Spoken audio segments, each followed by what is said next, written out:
One of my servants said he saw your daughter in London last week.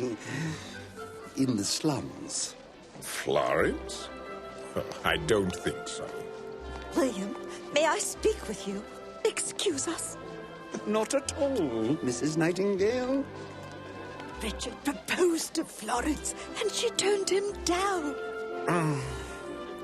Someone spotted her downtown as well. She's up to her old tricks again. You told me you loved him. I do. Then marry him. I can't. Ugh. You are a stubborn and ungrateful child. Perhaps I will marry someday. But to do so now, it would be suicide. I'd be killing the life God meant me to lead.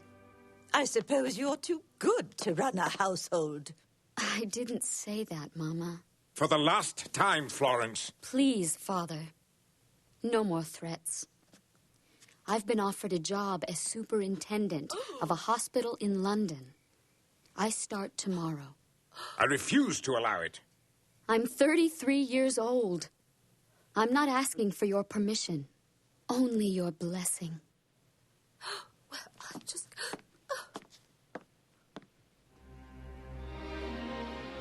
I'll send for my things in the morning.